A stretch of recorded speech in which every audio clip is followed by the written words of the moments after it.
Y hasta ahora en Redman Noticias hablamos de política porque la agenda electoral ya empieza a tomar fuerza poco a poco. Representante Eduardo Rodríguez del Centro Democrático, bienvenido a Redman Noticias, es un gusto saludarlo. Giovanni, qué placer estar con usted y bueno, qué bueno compartir con la ciudadanía. Bueno, arrancó la campaña, ya teníamos la agenda de la izquierda, la presentaron la semana pasada, ayer hablábamos con el senador Gustavo Bolívar. ¿Qué va a pasar por los lados de la centroderecha? Yo creo que va a pasar un proceso democrático para que la ciudadanía sepa cuáles son los candidatos y lleguemos unidos también a las elecciones tanto de marzo como de mayo y posteriormente si hay segunda vuelta en junio.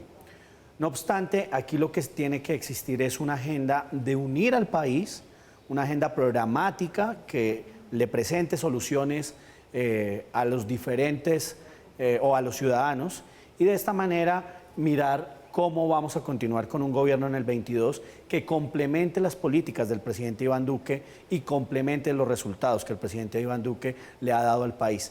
La ciudadanía no sabe mucho de todo lo que el presidente Duque ha hecho, pero ha sido formidable y nosotros tenemos que encargarnos de seguir trabajando para que el país salga adelante y no caiga en manos de lo que algunos llaman la izquierda o centroizquierda.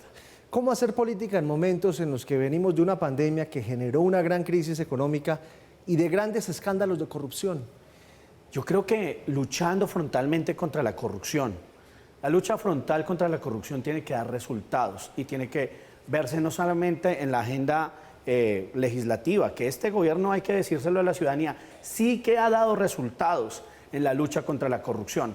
Hay que recordar los proyectos de ley que hemos sacado. Uno importantísimo, que los corruptos ya no se van para la casa, sino que los tenemos en la cárcel, tras las rejas. Eso ha sido formidable, que los congresistas presenten su declaración de renta, pero además que se eviten esos pliegos tipo, que antes los diseñaban para determinados empresarios al estilo de Brecht. Y en ese orden de ideas, este gobierno ha avanzado notoriamente contra la corrupción y por eso yo me siento orgulloso de lo que hemos hecho en lucha contra la corrupción. Le hago un paréntesis con el tema de corrupción. Usted escuchó lo que dijo el ñoño Elías hoy en la declaración. ¿Qué opinión le merece?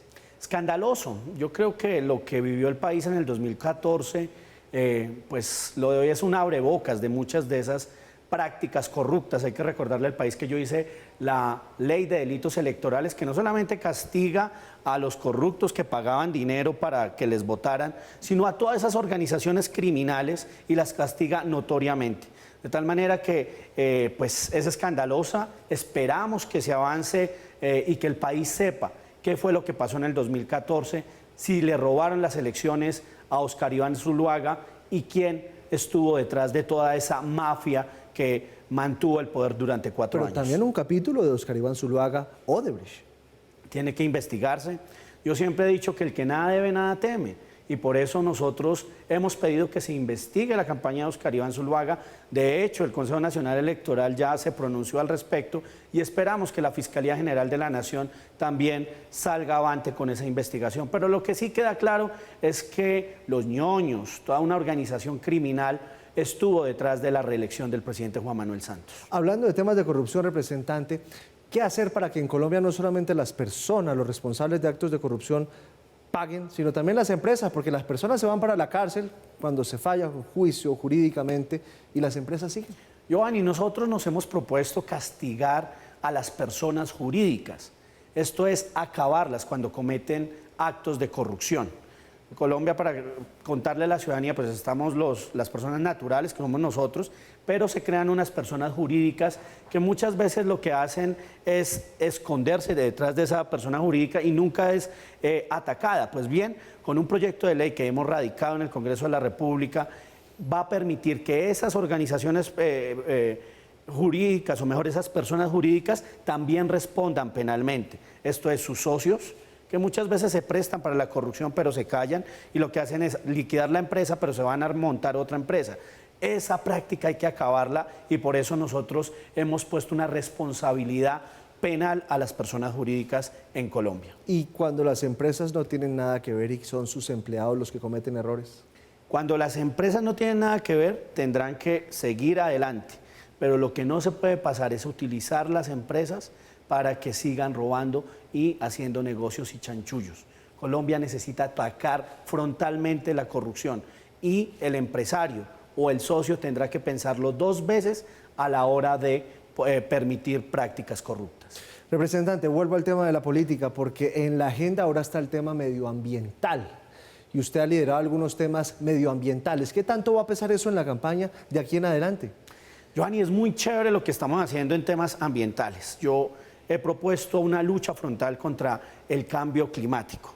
Y eso tiene que verse traducido con pequeños proyectos de ley. Hay que recordarle al país que yo tengo el honor de haber presentado el proyecto de ley que eliminó el consumo de bolsas plásticas en los diferentes supermercados. Me siento orgulloso de eso porque ha sido el 75% de reducción de consumo de bolsas plásticas y ahora todo el mundo va al supermercado con su canasto o con su bolsa de papel y eso permite proteger el medio ambiente y no que esos plásticos estén en los ríos, en las playas o contaminando el medio ambiente. Esas bolsas duraban aproximadamente 400 años en descomponerse.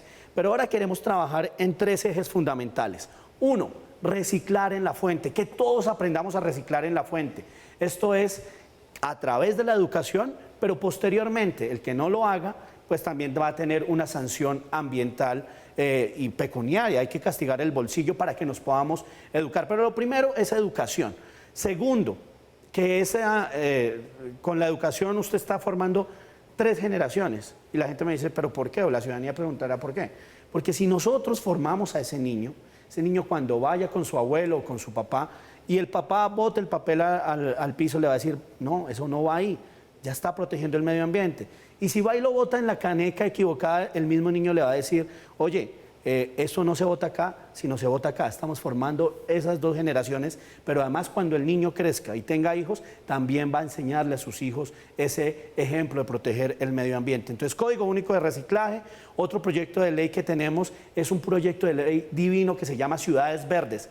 Queremos planificar ciudades que sean protectoras del medio ambiente, donde podamos tener calidad de vida y calidad del aire. Y por eso nosotros esperamos que el Congreso de la República en los próximos meses apoye ese proyecto de ley y se convierta las ciudades en ciudades planificadas, donde realmente podamos sembrar árboles nativos y tengamos la recuperación del medio ambiente a través de un aire purificado. Representante, ya que arrancó la campaña y que se calientan los motores en diferentes lados, ¿usted de dónde viene? ¿Usted de dónde salió? Giovanni, miren. Porque usted no es hijo de casas políticas. No, se lo digo con todo el respeto y aprecio. Yo nací en Aquitania, Boyacá, Giovanni.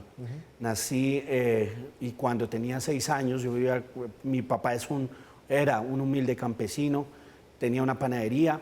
Mi mamá era una madre comunitaria, tenía un jardín.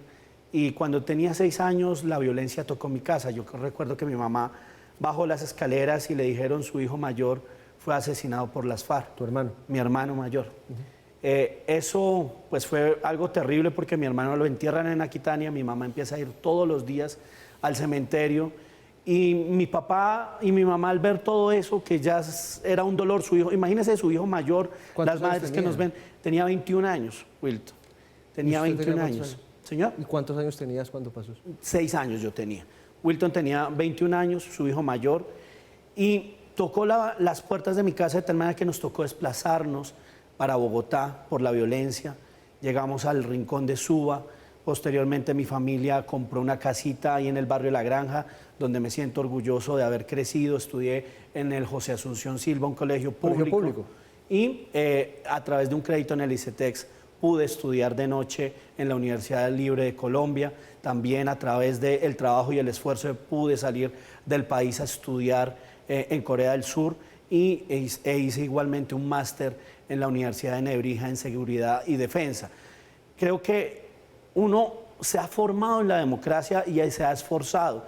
Y pues en circunstancias normales yo no podría ser representante de la Cámara, yo no podría estar en un partido de centro democrático, donde lo llaman que es un partido elitista, y lo que nosotros hemos dicho es, miren mi vida, yo he tenido la oportunidad de trabajar, de estudiar, de salir adelante, y esa oportunidad no tiene que ser solo para mí, sino para todos los colombianos. Usted está sonando para varias listas de candidato, y para no meterlo en líos, ¿en cuál de esas sí va a estar y en cuál no? Yo sueno para servirle a mi país. Ay, pero Y eso es quiero- muy diplomático. Dígame Muy la diplomático. verdad. ¿En dónde Yo lo estoy van a meter? concentrado ahora en lo de la presidencia de la Cámara. Aspiro, le voy a dar una chiva si usted me lo permite. Pero, por supuesto, todas Bueno. bienvenidas. Mire, la Cámara tiene que salir del Capitolio y salir a rendir cuentas a la ciudadanía. Por eso yo he propuesto que abrir 32 oficinas a 0 pesos. ¿Por qué? Porque las voy a abrir o en una universidad pública o las voy a abrir en la alcaldía o en la gobernación. Que no nos cueste ningún peso, no vamos a gastarnos ningún peso. Toda la plata ahorita debe ir es para recuperación ¿Para qué? económica. ¿Para escuchar a los ciudadanos? Para que escuchemos a los ciudadanos, pero además para que los ciudadanos vayan y presenten sus iniciativas legislativas y sientan que ellos mismos pueden presentarle a sus congresistas de la región un proyecto de ley. Entonces, atender al ciudadano tiene que ser una prioridad para la Cámara de Representantes, pero no solamente atenderlo y solucionarle sus problemas. Allá también podrá ir y decirle, mire, tenemos esta vía, ayúdenos, y ahí tendrán que ayudarle al ciudadano.